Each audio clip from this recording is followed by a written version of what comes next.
بسم اللہ الرحمن الرحیم۔ لہٰذا سب سے پہلے حق کیا ہے؟ کس پہ کام کروں؟ خود اپنے اوپر اپنی اصلاح کروں، پھر گھر کا ماحول اچھا بناؤں۔ میں نے عرض کیا تھا جتنا زیادہ گھر کا اچھا ماحول بناؤں گا، شوہر اور بیوی یہ دونوں مل کے جس قدر زیادہ پاک اور پاکیزہ اور آرامش والا، سکون والا گھر کا ماحول بنائیں گے، اتنی زیادہ بچوں کی اچھی تربیت ممکن ہے۔ لیکن اگر یہ دونوں لڑتے رہیں گے، ہمیشہ یہ دونوں لڑتے رہیں گے، ایک دوسرے سے اختلاف کرتے رہیں گے، بچوں کی تربیت کرنا شاید ناممکنات میں سے ہو، بہت مشکل کام ہے۔ یہ کیوں لڑ رہے ہوتے ہیں آپس میں؟ کیوں لڑ رہے ہوتے ہیں؟ ایک کہتا ہے میری بات سنی جائے گی، دوسرا کہتا ہے میری بات سنی جائے گی۔ بیگم کہتی ہے میری بات سنی جائے گی، شوہر کہتا ہے میری بات سنی جائے گی۔ ایک کتاب میں دیکھ رہا تھا، اس کا ٹائٹل کیا تھا؟ وہ کہتا تھا نہ حرف من نہ حرف تو، حرف خدا، نہ تمہاری بات نہ میری بات۔ آؤ دیکھیں خدا کیا کہہ رہا ہے۔ ایک دوسرے کے ساتھ ہم نے رہنا ہے، نہ میری بات سنی جائے گی نہ آپ کی بات۔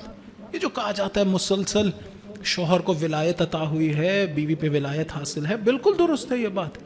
شوہر کی اجازت کے بغیر بیگم باہر نہیں جا سکتی ہیں، بالکل درست ہے یہ بات، مگر یہ کہ کوئی واجب کام ہو اور وہ روک رہا ہو، مثلا حج کے لیے نہیں روک سکتا ہے شوہر، یہاں اس کی کوئی ولایت نہیں ہے، یا اور بہرحال اپنے جو خدا نے ہماری ولایت دی ہے کا مطلب یہ نہیں ہے کہ ہمیں اختیار دیا ہے جو کچھ مرضی کرو۔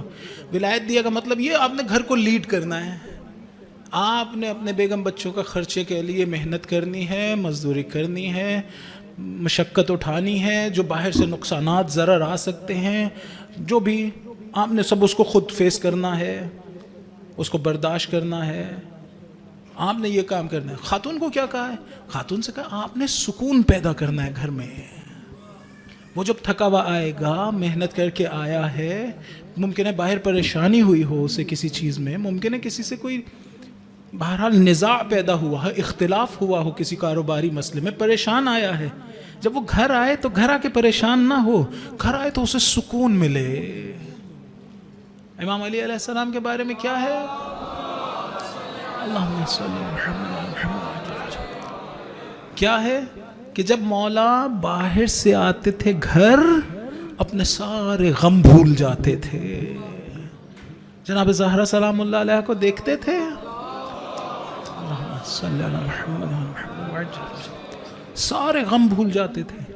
رسول خدا امیر المؤمنین علیہ السلام کو دیکھتے تھے، سارے غم بھول جاتے تھے، کوئی غم نہیں رہتا تھا۔ حضرت امام حسین علیہ السلام، حضرت عباس علیہ السلام کو دیکھتے تھے، کوئی غم وہ نہیں رہتا تھا۔ یا کاشف الکرب عن وجہ الحسین، اکشف کربی بحق اخیک الحسین۔ یہ اسی طرح سے خاتون کی ذمہ داری کیا لگائی؟ کہا کہ آپ گھر میں سکون، بہرحال ان کی زیادہ حصہ زیادہ ہے۔ ایسا نہیں ہے کہ بچوں کی تربیت فقط خواتین نے کرنی ہوتی، نہیں۔ آپ کو پتا ہے کہ قرآن تعلیم کرنا یہ بچے کا حق ہے، کس پر؟ ماں پر نہیں، باپ پر۔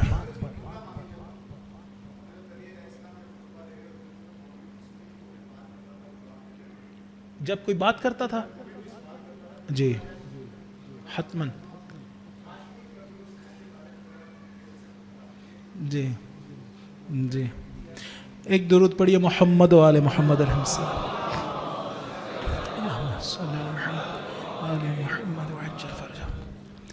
دیکھیے حضرت عباس علیہ السلام، آقا کا سوال یہ ہے اگر کسی تک نہیں پہنچا، کہ یہ جو جملہ کہا گیا ہے یا کاشف الکرب عن وجہ الحسین اکشف کربی بحق اخیک الحسین، ایک ورد ہے، ایک ذکر ہے، اگر اسے 133 مرتبہ پڑھا جائے اور حضرت عباس علیہ السلام سے توسل کیا جائے تو انشاءاللہ وہ جو پریشانی ہمیں ہے وہ دور ہو جائے گی۔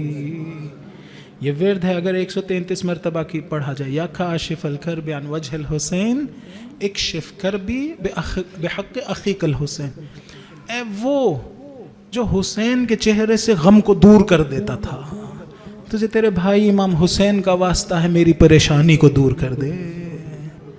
ایسی ہستی تھی حضرت عباس علیہ السلام۔ اسی لیے بعض ہستیاں ایسی ہیں کہ جن کے جانے پر امام حسین علیہ السلام کے چہرے پہ واضح انکسار موجود تھا، حضرت حبیب کی شہادت پہ، اسی طرح سے حضرت عباس علیہ السلام کی شہادت پہ۔ حضرت حبیب کی شہادت پہ ہے بان الانکسار فی وجہ الحسین، جو مجھے یاد ہے فرمایا حضرت حبیب کو جس وقت شہید ہوئے تو کہا حسین کا چہرہ اتر گیا، امام حسین علیہ السلام کے چہرے پہ. تو حضرت عباس علیہ السلام کو دیکھتے تھے تو خوش ہو جاتے تھے. کیوں خوش ہو جاتے ہوں گے؟ دیکھتے ہوں گے کہ نہایت بڑا ولی خدا ہے، یہ اس طرح سے 14 معصومین میں نہیں ہے، اس درجے کی اس کی عصمت نہیں ہے، لیکن یہ ہمارے پیچھے پیچھے چلتا ہوا اس مرتبے کو آیا ہے کہ اسے عبد الصالح خداوند متعال قرار دیا ہے. اس وجہ سے خوش ہوتے ہوں گے. اللہم صلی علی محمد وآل محمد. تو حضرت عباس علیہ السلام کا، ان کو ہم لوگ کہتے ہیں کہ آپ کو واسطہ حضرت امام حسین علیہ السلام کا، یا کاشف الکرب عن وجہ الحسین، اے وہ جو حسین کے چہرے سے غموں کو دور کر دیتے تھے، اکشف کربی، میرے بھی کرب کو دور کر دے. کیا واسطہ ہے؟ بحق اخیک الحسین، تجھے تیرے بھائی امام حسین کا واسطہ. اہل بیت اس طرح کے واسطوں کو سنتے ہیں، خداوند متعال اس طرح کے واسطوں کو سنتا ہے. ممکن ہی نہیں ہے ہم حضرت عباس علیہ السلام کا واسطہ دیں وہ نہ سنیں، یہ ممکن ہی نہیں ہے.